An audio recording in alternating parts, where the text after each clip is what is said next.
Meus queridos amigos, Alexandre de Moraes liberou ali o inquérito que envolvia Alan dos Santos e toda a blogosfera asquerosa do bolsonarismo, e isso demonstrou muita coisa. Muitas peças de um quebra-cabeça que a gente já vinha juntando aqui no canal, outros formadores de opinião também vinham fazendo, que demonstrava a rede de notícias falsas, destruição de reputação e também de uso de dinheiro público para fins nem um pouco republicanos do bolsonarismo, ela existia. Agora ficou muito claro como ela opera e como é que fluía o dinheiro do setor público para justamente abastecer essas pessoas. Entendam o que eu tô falando, esse vídeo é bem importante porque eu tô falando de youtubers que você conhece, formadores de opinião que você conhece, e ainda vou envolver gente da imprensa que trabalham com um método similar, atuando na mesma linha, em sintonia com essas pessoas e que fazem parte sim de um esquema canalha que buscava te enganar. Roda a vinheta.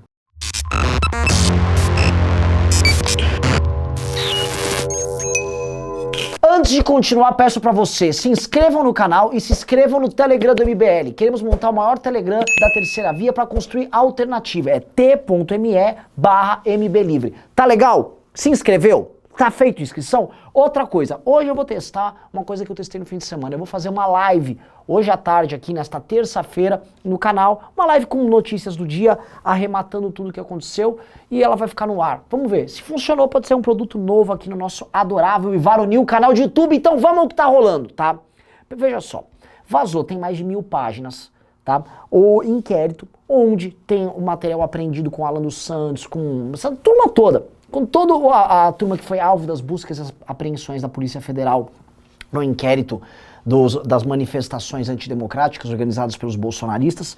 Eles compilaram, pesquisaram, fizeram o famoso follow the money, siga o dinheiro, e começaram a descobrir algumas coisinhas muito interessantes, né? A parte do Alan dos Santos vocês devem ter visto, porque o Nando Moura gravou vídeo, saiu na imprensa, saiu no Antagonista, então eles também fazem uma série de matérias, inclusive o Arthur também gravou, mas em resumo, tá? O Alan era um cara que tinha uma atenção muito especial, e eu acho que isso vai gerar problemas para os bolsonaristas, porque o Alan, ele mordia mais, e ele tinha, vamos dizer assim, uma situação preferencial por parte do governo federal com ele, que outros blogueiros não tinham. Outros comiam meio que o pão que o diabo amassou, enquanto o Alan, né, que estava mais próximo, ele se beneficiava mais. Talvez isso gere até uma ciumeira entre eles, vamos ver. Mas o que acontece ali? Aparentemente, né, havia o seguinte esquema. O Alan dos Santos e a turma do Terça Livre, ele, e eu vou falar ainda de Brasil Paralelo, que fazia uma espécie de lobby para outros caras ali, pressionava figuras de dentro do governo, nos mais diversos setores do governo, para ou arrumarem programas para ele. Ele estava com a ideia de fazer programação infantil, programação de rádio e tal, queria mudar a lei das concessões de rádio para poder talvez ter uma rádio do Terça Livre, né? E queria ter programas, EBC e tudo mais, logo no começo do governo. E é importante falar que isso aconteceu logo no começo do governo, que mostra que, eles se corromperam quando chegaram lá. Não!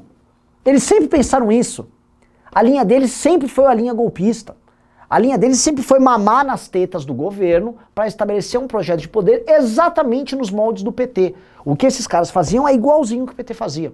E isso explica não só a ascensão social que essas pessoas passaram a ter, a grana que eles passaram a ganhar, o Alan dos Santos foi morar numa mansão em Brasília, como a pira que eles entraram conforme eles foram chegando lá, porque começou a fluir muito dinheiro na mão de pouca gente, né? E essa turma começou novamente não só mudar seu padrão de vida, mas mudar suas aspirações, né? De ser um youtuber de puxar saco de Bolsonaro, vou tentar dar um golpe de Estado aqui para estabelecer a minha república conservadora olavista no Brasil. E aí, vocês viram, teve repasses de funcionários públicos, né? Tinha uma espécie de uma rachadinha golpista, aparentemente, é o que o inquérito aparentemente demonstra, desses funcionários para agentes do Terça Livre e para a turma do Alan dos Santos, ou que não dá, infelizmente, para eles negarem, né? Eles podiam falar, não, veja só, porque ganhar dinheiro saiu da pessoa na conta, por que ela fazia isso, né?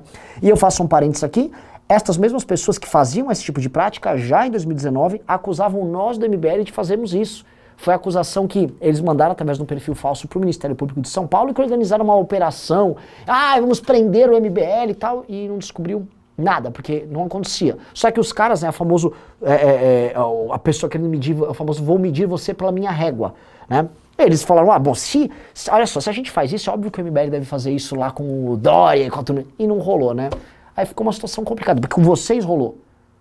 Com vocês, isso aqui era uma prática recorrente, e isso servia para abastecer sua militância mentirosa, sua máquina de fake news, com grana e dinheiro para basicamente destruir reputações e levar à frente esse projeto de poder. Mas a coisa vai ficando pior. O empresário Otávio Facuri, que sempre foi um dos financiadores mais porcos, esse cara é um sujo da blogosfera imunda bolsonarista, ele tinha um contrato de aluguel com a BR Distribuidora. Veja só, tinha a BR Distribuidora e ele alugava uma determinada área para eles. Essa área alugada, tão logo o Bolsonaro chegou no poder, ela passou a ser alugada por um valor 4 vezes maior. Ou seja, teve um baita de um sobrepreço, tão logo um governo que ele apoia assume.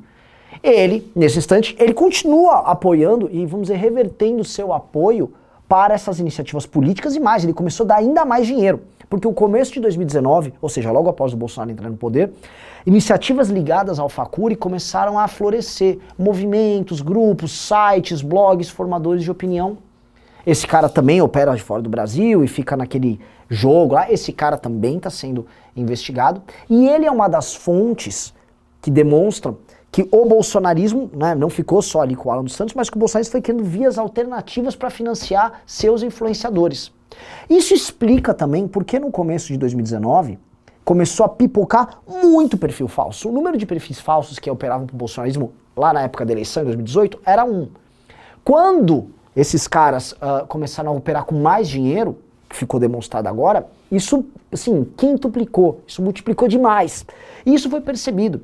Na época, no começo de 2019, uma das primeiras pessoas a perceber isso foi o Danilo Gentili. Ele começou a falar, cara, não para de vir bot ficar me xingando, não para de vir robô ficar me xingando. Naquela época, se vocês lembrarem, quem aqui é inteligente, vai lembrar que o Felipe G. Martins, após ele e o Olavo encontrarem o Steve Bannon, ele vai para os Estados Unidos e volta, e aí ele traz o lance do Vaporwave, ele começa a imitar a militância da alt-right americana, e é óbvio, agora fica claro que para montar essa militância de alt-right, para simular o que havia nos Estados Unidos, ele precisava de uma rede e de uma coordenação com dinheiro para financiar pessoas que ficassem vivendo de destruir reputação. Então o que esses caras montaram, eu acho que a investigação começa a amarrar tudo isso, o que esses caras montaram foi justamente uma rede que distribuía o dinheiro que vinha do setor público para essa rede de difamação e de perfis falsos que atacavam todo mundo e que tinham como objetivo, e aí vão desde as planilhas que foram apreendidas com Alan dos Santos e companhia, até os atos antidemocráticos em si, o objetivo desses caras era concentrar o poder na mão do Bolsonaro, atacando as demais instituições e as demais instâncias do poder, seja prefeituras, seja governos estaduais, ou seja, os caras montaram uma máquina golpista usando a porra do nosso dinheiro. Pausa. Você vai falar, Renan, não era isso que o PT tentava fazer? Financiava movimentos sociais como MST, financiava blogueiros, sites. Era! Só que o PT demorou 10 anos. 10 anos e pouco pra montar isso. Os caras não aguardaram 10 meses.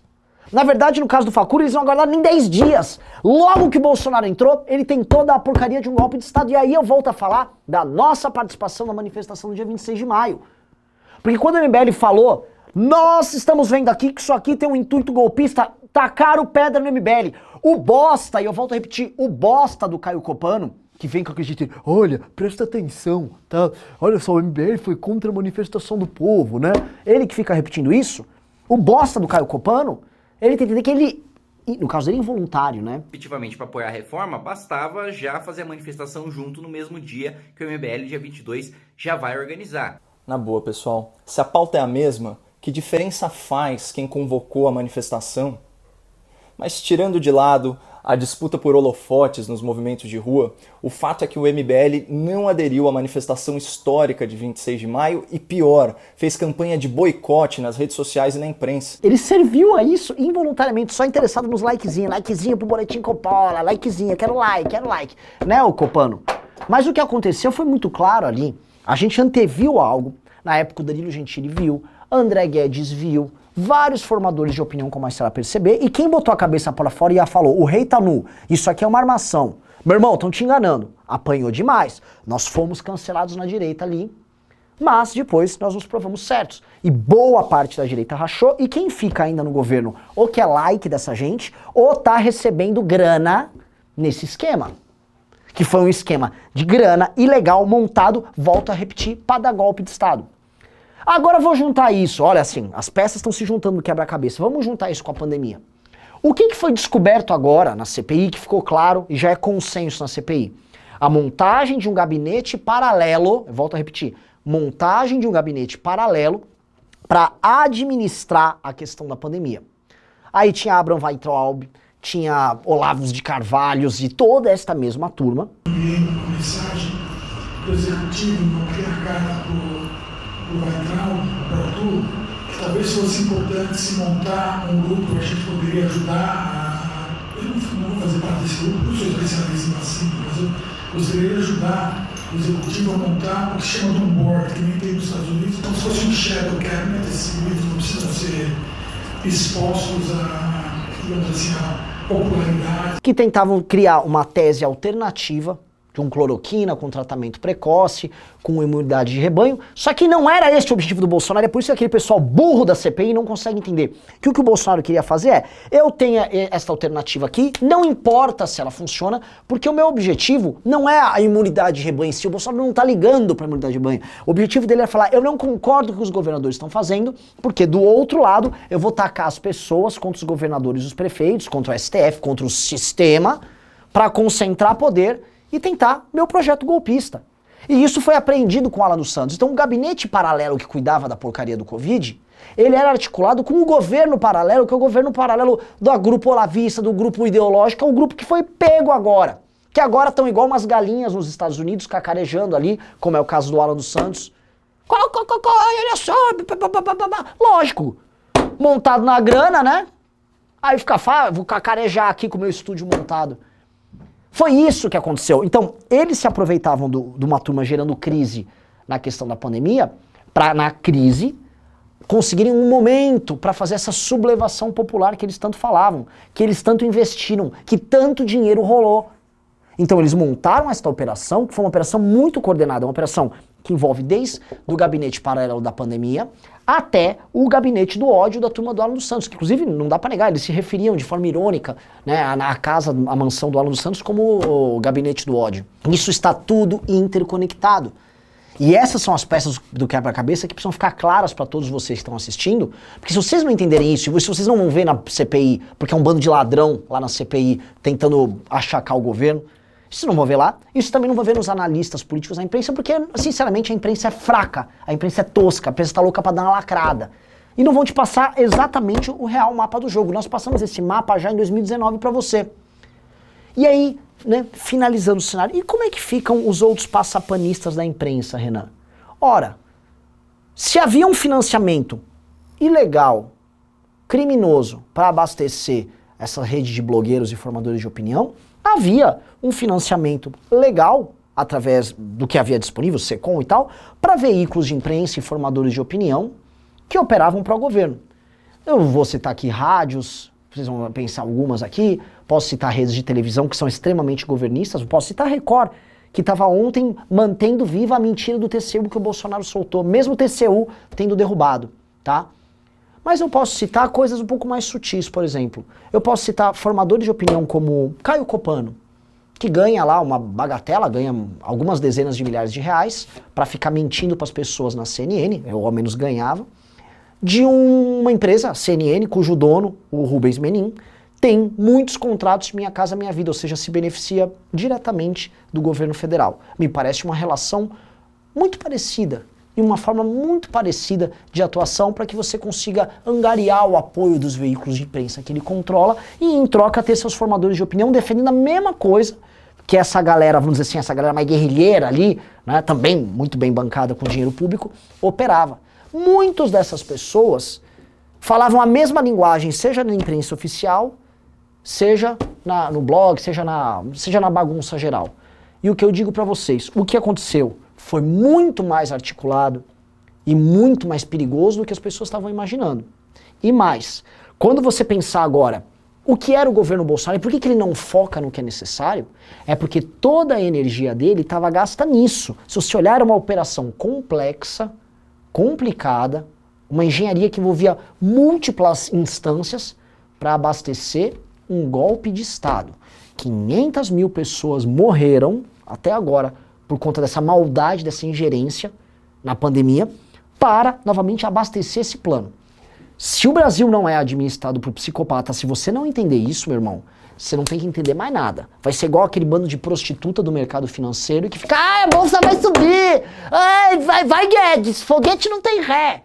Aí, meu irmão, você não tá nem apto para ter uma discussão, porque nem rato tem a tua dignidade. Tá legal, pessoal? Obrigado por ter assistido até o final. Beijo e abraço pra todos vocês.